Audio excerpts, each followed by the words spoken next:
આપણી પારાયણનો વિષય વચનામૃતના આધારે પૂર્ણ પુરુષોત્તમ નારાયણ ભગવાન સ્વામિનારાયણ અને આપણા પ્રાણ પ્યારા ગુરુહરિ પ્રગટ બ્રહ્મ સ્વરૂપ પ્રમુખ સ્વામી મહારાજના વ્યક્તિત્વમાં સામ્યતા, કે જેવા શ્રીજી મહારાજ હતા એવા જે પ્રમુખ સ્વામી મહારાજ છે, એ આપણા સંપ્રદાયનો જે મુખ્ય ગ્રંથ છે પૂર્ણ પુરુષોત્તમ નારાયણ પૃથ્વી ઉપર પધાર્યા અને એમણે જે અમૃતવાણી ઉચ્ચારી, એમને જે આપણને જીવમાંથી શિવ કરવાનો ઉપદેશ આપ્યો, એ ભગવાન સ્વામિનારાયણના નંદ પરમહંસોએ જે ઝીલી છે એ વાણી એટલે આ વચનામૃત. અને એ વચનામૃતમાં ભગવાન સ્વામિનારાયણે સમગ્ર શાસ્ત્રનો આપણને સાર આપી દીધો છે. વચનામૃતનો અભ્યાસ કરીએ પછી આધ્યાત્મિક માર્ગે ચાલતા કોઈ પણ સાધક માટે અન્ય કોઈ અભ્યાસ બાકી રહે નહીં. આધ્યાત્મિક માર્ગે ચાલતા સાધક માટે શ્રીજી મહારાજે વચનામૃતમાં જે બધી વાતો કરી છે એમાં કોઈ વાત અવિદ્વાન રાખી નથી. સાધકે કેવી રીતે વર્તવું જોઈએ, એક સાધકે કેવી રીતે વિચારવું જોઈએ, ત્યારથી લઈને એના વર્તનથી લઈને એ સિદ્ધ દશાને પામે ત્યાં સુધીનો આધ્યાત્મિક માર્ગ એ ભગવાન સ્વામિનારાયણે ખૂબ સુંદર રીતે કંડારી આપ્યો છે અને સમગ્ર શાસ્ત્રનો આપણને સાર આપ્યો છે. શ્રીજી મહારાજે મધ્યના 28મા વચનામૃતમાં એવી વાત કરી છે. મહારાજે કહ્યું કે આ પૃથ્વીને વિશે કલ્યાણને અર્થે જે શાસ્ત્રમાં શબ્દ માત્ર લખેલા છે તેનો સાર કાઢીને, કહેતા એનું શ્રવણ કરીને એનો સાર કાઢીને અમે તમને આ વાત કરીએ છીએ. કહેતા ભગવાન સ્વામિનારાયણે આપણને વચનામૃત છે એ ગાગરમાં સાગર સમૂહ ગ્રંથ આપ્યો છે અને પોતે જે વાણી ઉચ્ચારી છે એ વાણી વિશે શ્રીજી મહારાજ મધ્યના 9મા વચનામૃતમાં વાત કરે છે કે આ વાર્તા તો ન ભૂતો ન ભવિષ્યતી એવી છે અને અતિશય ઝીણી વાર્તા થાય છે તો પણ અતિશય સ્થૂળ બુદ્ધિવાળા હોય તેને પણ સમજાય છે એવી મૂર્તિમાન વાર્તા થાય છે. હવે આ શ્રીજી મહારાજના શબ્દો સાંભળીને આપણને પહેલો પ્રશ્ન એ થાય કે વાર્તા મૂર્તિમાન હોય કેવી રીતે શકે? એટલે કે જે વાત છે, શબ્દો છે, એ મૂર્તિમાન કેવી રીતે હોઈ શકે? પણ આવું કહીને શ્રીજી મહારાજે પોતાની વાણીને પોતાના સ્વરૂપનો દરજ્જો આપ્યો છે. જે વાત શ્રીજી મહારાજે શિક્ષાપત્રીમાં પણ લખી છે કે મારી વાણી છે એ મારું સ્વરૂપ છે.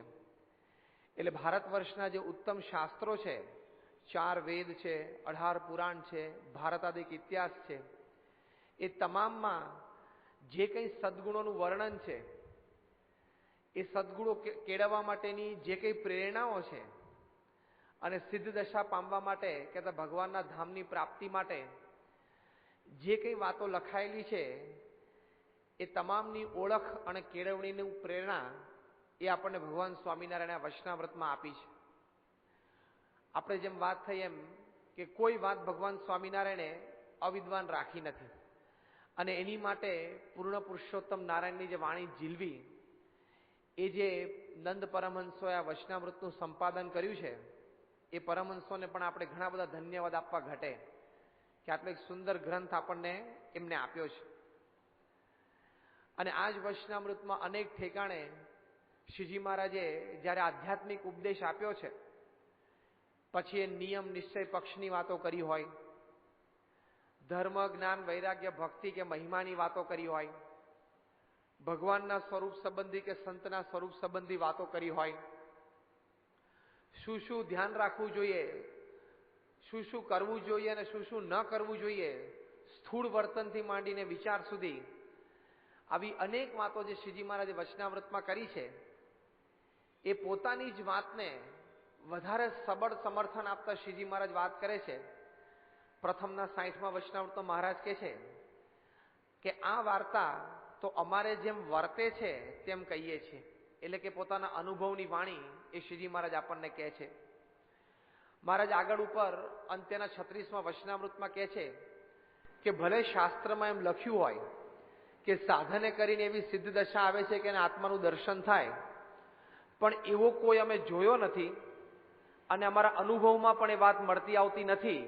માટે ભલે એ વાત શાસ્ત્રમાં લખી હોય પણ એ વાત ખોટી છે.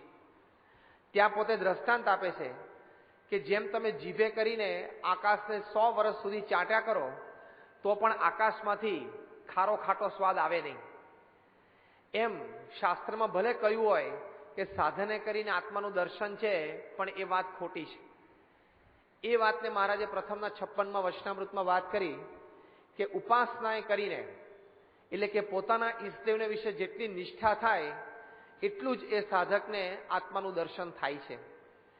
કહેવાનું શું કે દરેક જે શાસ્ત્રની વાત છે અથવા તો આધ્યાત્મિક માર્ગે ચાલતા આપણા સૌ માટે દરેક પાસામાં શ્રીજી મહારાજે શાસ્ત્રની વાતની સાથે પોતાના અનુભવને ભેળવ્યો છે. પોતે જે વાતો કરી છે એ જે પોતાને સિદ્ધ છે એ વાતો શ્રીજી મહારાજે કરી છે. પોતે તો સ્વયં ભગવાન પૂર્ણ પુરુષોત્તમ નારાયણ, છતાં આ લોકની દ્રષ્ટિએ બધી સાધના કરીને આપણને આ બધી વાતો એમણે સમજાવી છે અને આવી વાતો કરી છે. મહારાજ મધ્યના 13મા વચનામૃતમાં કહે છે કે આ જે હું તમને વાર્તા કરું છું એ મારી ડિટેલ છે અને અનુભવમાં અને શાસ્ત્રમાં પણ મળતી આવે છે. વળી વાત કરે છે કે મારે જે તમને વાત કરવી છે દંભે કરીને નથી કરવી. મહારાજે પોતાની વાણી વિશે આવી વાતો કરી છે કે હું દંભે કરીને તમને વાત નથી કરતો, મારી મોટપ વધારવા સારું તમને વાત નથી કરતો. તમે મને માનો, પૂજો અને કોઈક રીતે મારી વાતમાં આવી જાઓ એની માટે ભગવાન સ્વામિનારાયણ કહે છે કે હું વાત નથી કરતો. મહારાજ કહે છે કે કેવળ જીવ ઉપર દયા કરીને તમારા કલ્યાણને અર્થે હેતે કરીને મેં તમને આ વાત કરી છે. આ શબ્દો શ્રીજી મહારાજે વચનામૃતમાં વાપર્યા છે. મહારાજ કહે છે કે જેમ કોઈ અંધારિયો કૂવો હોય અને એમાં કોઈને અંદર નાખી દઈએ અને ઉપરથી એ કૂવા ઉપર શીલા ઢાંકી દઈએ, એને બિચારાને બહાર નીકળવાનો કોઈ ઉપાય રહે નહીં. એમાં નાખનારનું શું સારું થાય? આ દ્રષ્ટાંત આપીને શ્રીજી મહારાજ કહે છે એમ હું પણ તમને કોઈ અવળી વાતે ચડાવી દઉં અને તમારું કલ્યાણ બગડે તેમાં મને શું લાભ થાય? અને ભગવાનને આપણી પાસેથી શું લઈ લેવું છે? એમને આપણી પાસેથી સ્વાર્થ શું છે કે આપણને કોઈ અવળી વાત કરે? હજી વેપારમાં કે ધંધામાં એકબીજાને અવળી વાતો કરે, ફસાવાની વાતો થાય, પણ ભગવાનને આપણી પાસેથી શું લેવી લેવું છે? એમને આપણી પાસેથી શું સ્વાર્થ છે? તો જો મહારાજ કહે છે કે આ જે કંઈ તમને મેં વાતો કરી છે એ તમારી ઉપર દયાએ કરીને, હેતે કરીને તમારું કલ્યાણ થાય એની માટે વાતો કરી છે. તો જો આપણા ઈષ્ટદેવે આપણને આવી સુંદર વાતો એ વચનામૃતમાં આપી છે, એટલે આ બધા વાક્યો જોઈએ ત્યારે શ્રીજી મહારાજની એક સિદ્ધ દશા એક બાજુ આપણને દેખાય અને બીજી બાજુ મધ્યનું 9મું વચનામૃત છે કે અંત્યનું 38મું વચનામૃત છે, એમાં ભગવાન સ્વામિનારાયણે પોતે સર્વોપરી અવતારના અવતારી છે એવી વાતો કરી છે. હવે આ this is a very big range. સિદ્ધ દશાથી માંડીને પોતે પૂર્ણ પુરુષોત્તમ નારાયણ છે એ રેન્જમાં શ્રીજી મહારાજે વાતો કરી છે. આ વાતોમાં શ્રીજી મહારાજનું એક બહુમુખી, એક નિરાળું વ્યક્તિત્વ ઝીલાયેલું છે જે નંદ પરમહંસોએ ઝીલ્યું છે. શ્રીજી મહારાજે જે બધી વાતો કરી છે વચનામૃતમાં, એમાં એમની રુચિ, એમનો અભિપ્રાય, એમનો સિદ્ધાંત એ બહુ સ્પષ્ટપણે એમને જણાવ્યો છે. મોટો બુદ્ધિશાળી વૈજ્ઞાનિક હોય કે સામાન્ય ગામડાનો ખેડૂત હોય, બે જણાને વચનામૃત ખૂબ સારી રીતે સમજાય એવી વાણી શ્રીજી મહારાજની છે, એવા શબ્દ પ્રયોગ શ્રીજી મહારાજના છે અને એવી સરળ ભાષામાં શ્રીજી મહારાજે પોતાની વિચારધારા સ્પષ્ટ કરી છે. તો બહુ જ સુંદર આ ગ્રંથ વચનામૃત આપણને પ્રાપ્ત થયો છે જે સમગ્ર શાસ્ત્રનો સાર છે. પણ આ વચનામૃત જે 262 છે એ વચનામૃતનો પણ સાર શું છે? The gist of it. આખું વચનામૃત આટલું મોટું પુસ્તક છે પણ આખા પુસ્તકનો પણ સાર શું? તો શ્રીજી મહારાજે આપણને એ પણ બહુ સ્પષ્ટપણે જણાવ્યું છે. મહારાજ પોતે કહે છે પ્રથમનું 21મું વચનામૃત, શ્રીજી મહારાજ કહે છે કે અનાદિ 5 તત્વ છે, જીવ, ઈશ્વર, માયા, બ્રહ્મ અને પરબ્રહ્મ. અને માયાથી પર 2 તત્વ બ્રહ્મ અને પરબ્રહ્મ છે. આ વાત સમજાવતા શ્રીજી મહારાજ કહે છે કે એ જે અક્ષર છે જે ધામ રૂપે ભગવાન અને અનંત મુક્તોને ધરી રહ્યું છે એના બે સ્વરૂપ છે. એક તો ધામ રૂપે અક્ષર છે અને બીજું અક્ષર એ મૂર્તિમાન ભગવાનની સેવામાં છે. આ વાત શ્રીજી મહારાજે પ્રથમ 21માં કરી. 50 જ વચનામૃત પછી પ્રથમના 71માં વચનામૃતમાં શ્રીજી મહારાજ કહે છે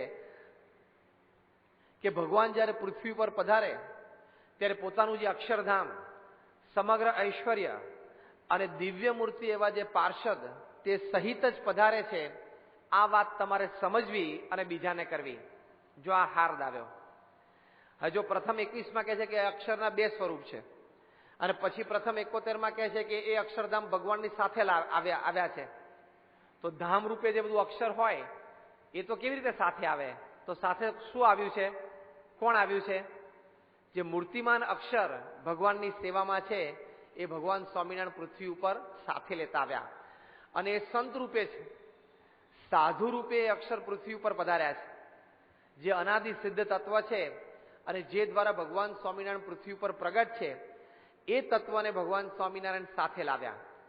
અને એમાં શ્રીજી મહારાજે સંતનો મહિમા જે વચનામૃતમાં કયો છે એ અક્ષરનો મહિમા છે. યોગીજી મહારાજે વચનામૃતના પરથારા પહેલા આશીર્વાદ જે લખી આપ્યા છે એ આશીર્વાદમાં યોગીજી મહારાજે કહ્યું છે, પોતે લખ્યું પોતાના હસ્તાક્ષરમાં કે વચનામૃતના ચોપડામાં જ્યાં જ્યાં ભગવાનના ભક્ત, ભગવાનના સંત, ભગવાનના એકાંતિક સંત એવી વાત, એવા શબ્દો વપરાણા છે ત્યાં તે ઠેકાણે મૂળ અક્ષર મૂર્તિ છે ગુણાતીતાનંદ સ્વામી તેમને સમજવા. આ વાત યોગીજી મહારાજે કરી છે. તો જો સંતનો મહિમા શ્રીજી મહારાજે વચનામૃતમાં કયો છે, બધા જ શાસ્ત્રોમાં સંતનો મહિમા છે. રામાયણ છે, મહાભારત છે, શ્રીમદ ભગવદ્ ગીતા, ભાગવત બધામાં છે. એના સાર રૂપે શ્રીજી મહારાજે વચનામૃતમાં સંતનો મહિમા કયો છે. કેટલો જબરદસ્ત મહિમા મહારાજે ગાયો છે. પ્રથમનું 27મું વચનામૃત છે એમાં મહારાજ કહે છે કે આવા જે સંત છે એના પગમાં ચાલનારા ભગવાન છે. માટે તો બ્રહ્માંડના સર્વે જીવોને પગને વિશે ચાલવાની શક્તિને પોષણ કરવાને સમર્થ થાય છે. આવા જે સંત છે એમની આંખોમાં જોનારા ભગવાન છે.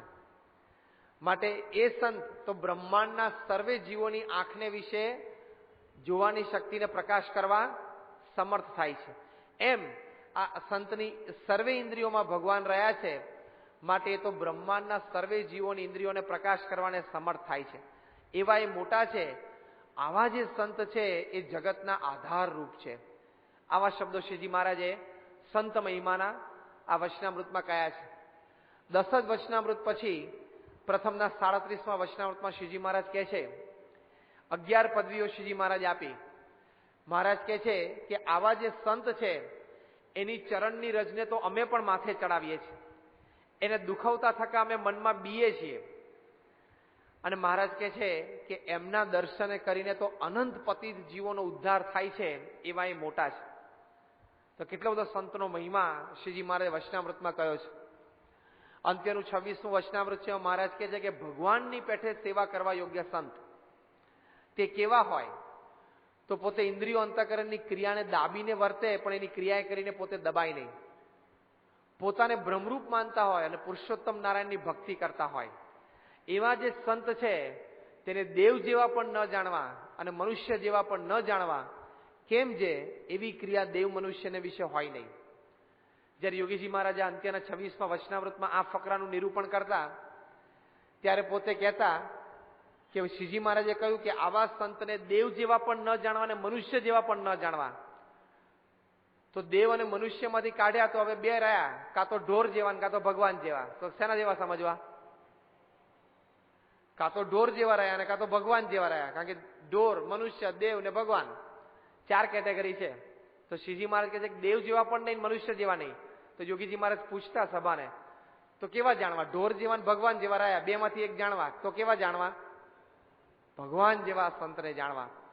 બીજા જ વચનામૃતમાં અંત્યના 27માં મહારાજ કહે છે કે નિષ્કામ, નિર્લોભ, નિર્માન, નિસ્વાદ, નિસ્નેહ જે પંચવર્તમાન તે જે સંતમાં દેખાય એવા જે સંત તેને ને ભગવાનને સાક્ષાત સંબંધ હોય અને એવા સંતના વચને કરીને ભગવાનનો નિશ્ચય કરવો અને એવા સંતના વચનને વિશે વિશ્વાસ એને જ નિશ્ચય કહીએ.